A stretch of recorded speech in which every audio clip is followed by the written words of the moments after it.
আসসালামু আলাইকুম, ডাক্তার এআরএন জামিল বলছি। আশা করি যে যেখানে আছেন ভালো আছেন।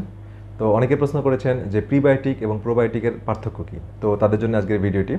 তো প্রিবায়োটিক এবং প্রোবায়োটিকের পার্থক্য বলছি। তো প্রোবায়োটিক হচ্ছে প্রো ফর লাইফ এবং বায়োটিক হচ্ছে লিভিং অর্গানিজম, অর্থাৎ জীবন্ত মাইক্রো অর্গানিজম, যেটা আমাদের শরীরে থাকে এবং উপকারী ব্যাকটেরিয়া আমরা বলতে পারি, এবং এটা লিভিং, জীবন্ত, এবং এটা আমাদের গাট ফ্লোরা মেনটেন করে, এবং ফ্লোরা মানে কালেকশন অফ হেলদি ব্যাকটেরিয়া, যেটা আমাদের উপকারে কাজ করে।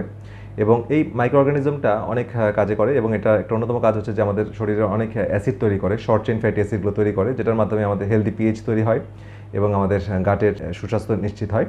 এছাড়া লার্জ ইন্টেস্টাইন অর্থাৎ কোলনের 90%ই ব্যাকটেরিয়াগুলোর ম্যাক্সিমাম অংশই এখানে থাকে, লার্জ ইন্টেস্টাইনে থাকে, এবং আমাদের যে হজম প্রক্রিয়া, ওর 90% হজম প্রক্রিয়া, কোলনের 90% হজম প্রক্রিয়াতে এই প্রোবায়োটিক ভূমিকা পালন করে।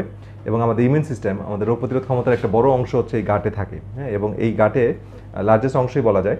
তো এই গাটের যে ইমিউন সিস্টেম, তাদের সাথে ক্লোজ ইন্টারাকশন করে এই প্রোবায়োটিক। এছাড়া আমাদের বিভিন্ন ধরনের ভিটামিন সিনথেসিস করতে সাহায্য করে এই প্রোবায়োটিকগুলো। তো এই সুতরাং প্রোবায়োটিক যদি আমার শরীরে পর্যাপ্ত না থাকে, তাহলে এই উপকারগুলো আমি পাবো না। অর্থাৎ আমাদের অনেকের আইবিএসের সমস্যায় ভুগছি, অনেকের কনস্টিপেশন, অনেকের ডায়রিয়া, অনেকের মেজাজ খিটখিটে হয়ে যাচ্ছে, অনেকের এডিএসডিতে ভুগতেছি, অনেকের ঘুম হচ্ছে না, অনেকের কর্টিসল লেভেল হাই। তো অনেকগুলোর সাথে রিলেটেড করলে আমরা কিন্তু এই পর্যাপ্ত শরীরে প্রোবায়োটিক আছে কিনা এটা আমাদের দেখতে হবে। অথবা অনেকের ঘন ঘন ইনফেকশন হচ্ছে, অসুস্থতা থেকে ভালো হচ্ছে না, বা অটোইমিউন ডিজিজ হচ্ছে। তো সেই ক্ষেত্রে অবশ্যই আমাদের প্রোবায়োটিকের ব্যালেন্সটা ঠিক রাখতে হবে। তো আমরা as a function medicine practitioner হিসেবে আমরা এই জিনিসটাকে ফোকাস করি, এবং প্রোবায়োটিক শরীরে পর্যাপ্ত আছে কিনা সেটা আমরা দেখি। আর এরপরে হচ্ছে প্রিবায়োটিক। প্রিবায়োটিক হচ্ছে যেই খাবারগুলো প্রোবায়োটিক গ্রহণ করে। প্রিবায়োটিক হচ্ছে ফাইবার, যেটা বিভিন্ন ভেজিটেবল থেকে আসে, যেমন garlic, onion, asparagus, leek, dandelion, artichoke, chicory root. এছাড়া বিভিন্ন গ্রিন জুসে আমরা পাচ্ছি। সয়েল থেকে যেগুলো, অর্গানিক সয়েল থেকে যেই ভেজিটেবলগুলো আসতেছে, সেখানে খুব ভালো পরিমাণে প্রিবায়োটিক থাকতেছে। তো প্রিবায়োটিক হচ্ছে ফাইবার, সোলেবল ফাইবার, এবং এই ফাইবারগুলো প্রোবায়োটিক গ্রহণ করে। এবং এই ফাইবার যত বেশি আমাদের খাবারের সাথে থাকবে, তত বেশি আমাদের হাঙ্গার, অর্থাৎ খাই ভাবটা কমে যাবে, ইনসুলিন রেজিস্ট্যান্স কমে যাবে, যে কারণে আমাদের ডায়াবেটিস রোগীদের বেনিফিট, আমাদের ওবেসিটি, ওজন কমাতে সাহায্য করবে, আমাদের গাট হেলথ মেনটেন করে, আমাদের ফ্যাটি লিভার কমাতে সাহায্য করে, কার্ডিওভাস্কুলার হেলথ মেনটেন করে। ঠিক আছে, তো এটা লট অফ বেনিফিট আছে।